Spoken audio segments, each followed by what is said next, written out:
ॐ अज्ञानतिमिरान्धस्य ज्ञानञ्जनशलाकया चक्षुरुन्मिलितं येन तस्मै श्रीगुरुवे नमः। हरे कृष्णा। भगवद गीता अध्याय 6 श्लोक संख्या 42। अथवा योगिनामेव कुले भवति धीमताम् एतद्धि दुर्लभतरं लोके जन्म सदीदृशम्। अथवा वह ऐसे योगियों के कुल में जन्म लेता है जो अति बुद्धिमान है, निश्चय ही संसार में ऐसा जन्म दुर्लभ है। तो इसको पिछले श्लोक के साथ आपको समझना पड़ेगा। पिछले श्लोक में भगवान ने बोला कि असफल योगी जो इस जीवन में सफल नहीं हो पाता है, वो पवित्र आत्माओं के लोकों में अनेक जन्मों तक भोग करेगा। उसके बाद सदाचारी पुरुषों के बीच में या धनवान के कुल में जन्म लेगा। तो ये ऐसा मुख्यतः उन लोगों के लिए बताया जो भक्ति में दीर्घ काल तक नहीं चल पाए, जो थोड़े समय तक भक्ति किए उसके बाद भक्ति के रास्ते से गिर गए, तो उनको ऐसे भोगने के लिए फैसिलिटीज़ मिल गई, भक्ति के बदले में उनको भोगने का कुछ मिल गया, ऐश्वर्य मिल गया, धन मिल गया।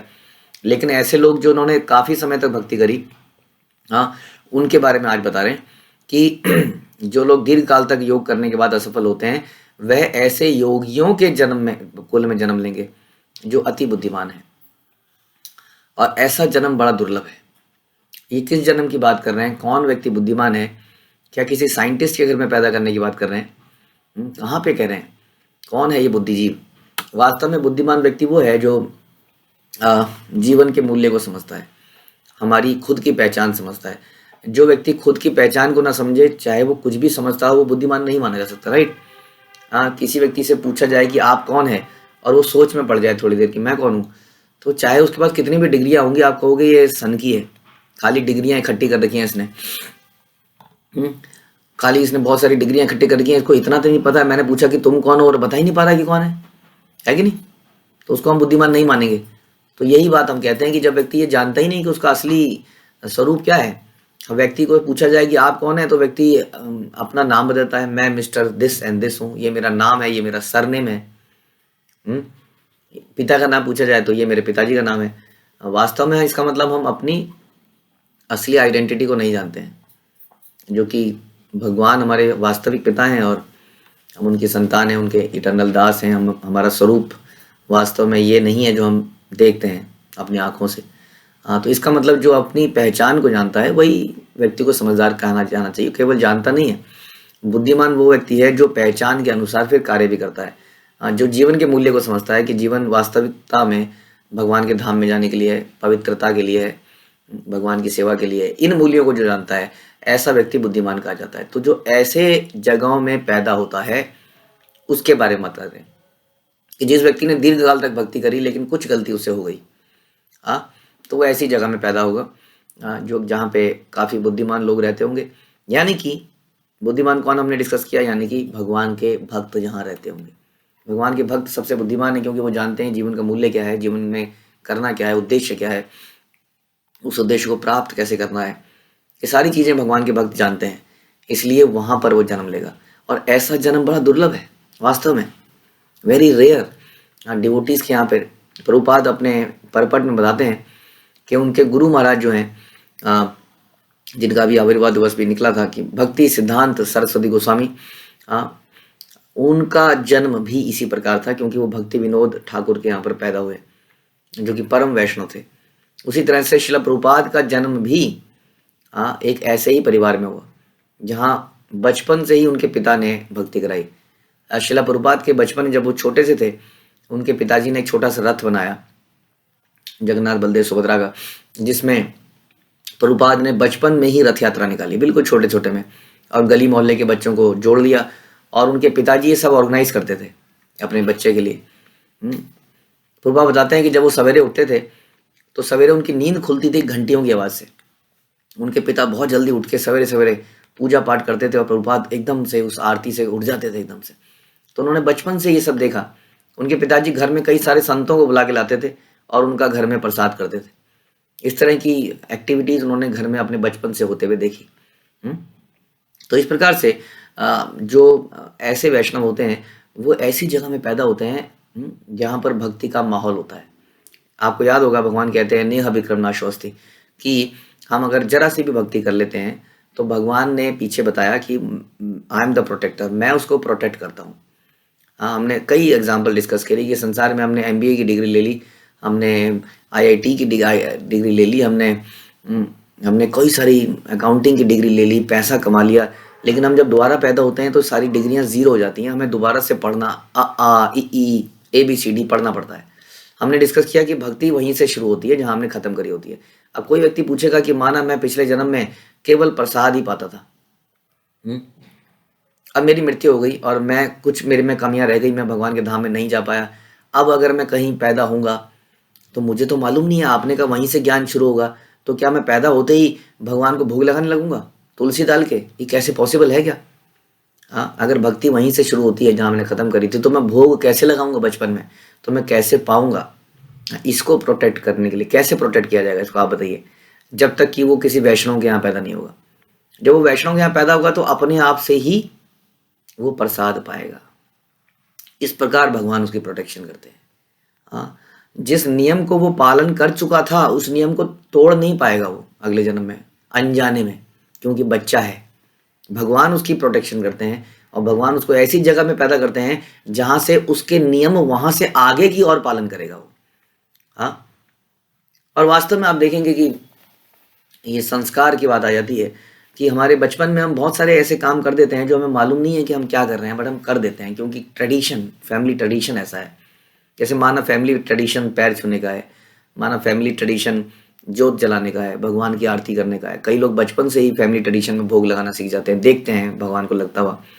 ऐसे कई सारे इतिहास में वैष्णव हुए जिन्होंने कुछ खाना पीना ही नहीं शुरू किया बचपन से ही, जब तक कि उसको भोग नहीं लगाया गया। स्वयं चैतन्य महाप्रभु अपने जन्म के समय पे दिखाते हैं कि वो जन्म में जोर जोर से रोते थे, और जब माताएं जोर से हरे कृष्णा बोलती थी या कीर्तन करती थी तो चुप हो जाते थे। तो इस तरह के लक्षण बचपन से ही दिखते हैं। तो भगवान ऐसी जगह में पैदा करते हैं जहाँ पे उसके पुराने नियम ना टूटें। और हम डिस्कस कर रहे थे संस्कारों की, जो बचपन में हम लोग कई ऐसी एक्टिविटीज कर देते हैं देख के, देखा देखी में। तो कोई भक्त के यहाँ पैदा होगा तो देखा देखी में हमने देखा हमारे छोटे छोटे बच्चे अपना छोटा सा मंदिर बना लेते हैं। वो खेलते भी ऐसे हैं, हमारे छोटे छोटे बच्चे राधा कृष्ण के गुड़िया बना लेते हैं, उस गुड़िया पे वो किचन सेट होता है बच्चों के पास, उस किचन सेट में कुछ खाना बनाते हैं और उसको बना के भगवान के आगे रख देते हैं, क्योंकि वो रोज इसको होता हुआ देखते हैं अपने घर में। हाँ, इसको कहते हैं इम्प्रेशंस, और इन्हीं को कहते हैं संस्कार। संस्कार कोई और चीज़ नहीं है, संस्कार है इम्प्रेशंस जो हमारे दिमाग में पड़ते जाते हैं बचपन से। छोटी छोटी घटनाओं को ऑब्जर्व करके बच्चे देखते हैं घर में कैसा माहौल है, उसको देखते हैं और उसी के अनुसार से करने लग जाते हैं। यही संस्कार हैं, इसलिए संस्कार बड़े इंपॉर्टेंट है। इन संस्कारों का पालन करना चाहिए। बच्चे घर में इन्हीं चीज को देखते देखते सीख जाते हैं। और इसीलिए गर्भदान संस्कार इतना इंपॉर्टेंट है। गर्भदान संस्कार क्या है? जब माता पिता, जब मेल और फीमेल एक साथ फिजिकली दे यूनाइट, किस लिए? ताकि वो कृष्ण भावनामृत बच्चा पैदा कर सके। तो गर्भदान संस्कार में कुछ प्रोसेस हैं जिसमें बताया जाता है कि आपको इस कार्य को करने से पहले आपकी चेतना कैसी होनी चाहिए। चेतना एकदम शुद्ध होनी चाहिए। इंजॉयमेंट टेंडेंसी करेंगे तो बच्चा भी ऐसा आएगा जिसको इंजॉयमेंट टेंडेंसी है कि नहीं? क्योंकि एक बच्चे के ऊपर उसके माता पिता का बहुत प्रभाव पड़ता है। माता पिता की टेंडेंसी का सबसे ज़्यादा प्रभाव पड़ता है ना, उन्हीं के साथ सबसे ज़्यादा रहता है। इसलिए यदि माता पिता की टेंडेंसी इंजॉयमेंट की होगी तो ऐसी आत्मा वहाँ पर आएगी। ये वाला वैष्णव नहीं आएगा, क्योंकि भगवान बता रहे हैं कि ऐसा वैष्णव, जो ऐसा योगी जो पूरा नहीं कर पाया, वो ऐसी जगह में जाएगा जहाँ बुद्धिमान लोग रहते हैं, जहाँ वैष्णव लोग रहते हैं। डिपेंडिंग ऑन कि उसका कितना लेवल था भक्ति का, वैसे ही परिवार में हो जाएगा उसी लेवल के अनुसार। हाँ, तो यदि माता पिता की टेंडेंसी इंजॉयमेंट की होगी तो वहाँ पर ऐसा वैष्णव क्यों आएगा बताइए? हाँ, क्योंकि भगवान उसकी रक्षा करते हैं ना उस वैष्णव की, उसके पुराने नियमों का पालन उसको कराना ही कराना है। ऐसी जगह में आ जाएगा तो ये तो बचपन से ही उसको एंजॉयमेंट करना सिखा देंगे। इसलिए कभी भी वैष्णव ऐसी जगह में नहीं आएगा जहाँ पर माता पिता की टेंडेंसी इंजॉयमेंट की है। क्योंकि ये इट्स अ साइंस। इसलिए कहते हैं, प्रभुपाद बोलते थे कि जो इवन बच्चे बच्चे पैदा करना अपने आप में एक बहुत बड़ा साइंस है, जो हमारे शास्त्रों से समझना चाहिए हमें। ये भी एक संस्कार है। इससे कई लोग तो बेशर्म हो चुके हैं, कई लोग इतना ज़्यादा शर्माते हैं कि डिस्कस नहीं करते। लेकिन वैष्णव लोगों में इस कार्य को करने से पहले आशीर्वाद लिया जाता है। कुछ स्पिरिचुअल एक्टिविटीज़ करी जाती हैं, ताकि भगवान को हम श्योर कराते हैं, देखिए भगवान हमारे घर का माहौल एकदम वैष्णव है, अब हमारे घर में एक ऐसा वैष्णव लाइए ताकि हम उसके आगे का रास्ता खोल सकें भगवत धाम में जाने का। तो बच्चा पैदा होने का पर्पज़ यही है, कि ऐसी आत्माएं जो अभी अधूरा रास्ते में हैं, कर नहीं पाई अपने आप को, पूरा नहीं कर पाई, तो उनका रास्ता हम खोल दें भगवत धाम जाने का। इसलिए कहते हैं कि माता तभी बनना चाहिए, पिता तभी बनना चाहिए जब हम आने वाली संतान को भगवत धाम में ले जा पाएँ, नहीं तो हमें कोई अधिकार नहीं है माता बनने का और पिता बनने का, ऐसा हमारे शास्त्र कहते हैं, ऐसा ऋषभ देव कहते हैं। तो इस प्रकार से ये यहाँ पर बताया जा रहा है कि किस प्रकार से भगवान रक्षा करते हैं। तो ये कोई चांस नहीं है कि कौन कहाँ पर पैदा हो रहा है, इसका मतलब सब कुछ बहुत ही हाईली कैलकुलेटेड है, वेरी वेल प्लान्ड है, कौन कहाँ पर पैदा होगा ताकि वो अपने भक्ति को वहीं से शुरू कर पाए जितना उसने ख़त्म किया था, अकॉर्डिंगली वो उसी जगह में पैदा होगा। तो भगवान बता रहे हैं कि जो दीर्घ काल तक योग करता है उसके बाद सफल हो जाता है। तो ऐसे योगियों का जन्म कहाँ होता है? ऐसे वैष्णवों के बीच में होता है, जैसा कि श्रील प्रभुपाद का एग्जाम्पल है, भक्ति सिद्धांत सरस्वती ठाकुर का एग्जाम्पल है और कई सारे ऐसे वैष्णव का एग्जाम्पल है। लेकिन ये जरूरी नहीं है कि आप इसका मतलब ऐसे परिवार में पैदा होंगे तभी भक्ति कर पाएंगे। इसके अपोजिट भी है, इसके अपवाद भी हैं। हाँ, कई बार ऐसे भक्त होते हैं जो संसार का बिल्कुल ही डिफरेंट करने आए थे। प्रहलाद महाराज, वो एक असुर के यहाँ पर पैदा हुए, लेकिन वो भी संस्कारों के कारण सुर बन गए, इतने बड़े भक्त बन गए। क्यों? क्योंकि जब वो माँ के पेट में थे तो उनके मस्तिष्क पर इम्प्रेशन पड़ा नारद मुनि का, क्योंकि नारद मुनि उनकी माँ को अपनी आश्रम में ले गए थे और वहाँ पर नित्य वो हरि कथा सुनते थे, इसलिए वो हरि के बड़े भक्त बने। तो इसलिए कुछ तो हमारे हो सकता है कर्मा पुराने जन्मों से जिसके कारण हम कहीं पर पैदा हुए, कुछ है हमारे इस जीवन के कि हम किसकी संगति में रहे। इन सब को मिला जुला कर ही हमारा जो है सोचने समझने का तरीका बनता है। अब जन्म के ऊपर तो हमारा बहुत बड़ा कंट्रोल नहीं है, क्योंकि वो कर्म तो हम पहले ही करके आ गए हैं। कम से कम इस जीवन में हम ऐसा कर्म करें कि या तो भगवत धाम चले जाएं या कम से कम ऐसी जगह में अगली बार पैदा हों जहाँ पर बची कुची थोड़ी बहुत भक्ति है उसको पूरा कर पाएं। लेकिन प्रयास यही होना चाहिए कि किसी तरह से इसी जीवन में हम चले जाएं। श्रील प्रभुपाद बताते थे कि हमें अगले जीवन के लिए वेट नहीं करना चाहिए, इसी जीवन में भगवत धाम जाना है। तो सोचना चाहिए कौन सी चीज़ में गलत कर रहा हूँ, कौन सी चीज़ में गलत कर रही हूँ, जिसके कारण में से भगवत धाम जाना रुक सकता है। ठीक है। हरे कृष्णा। श्रील प्रभुपाद की जय, भगवत गीता की जय।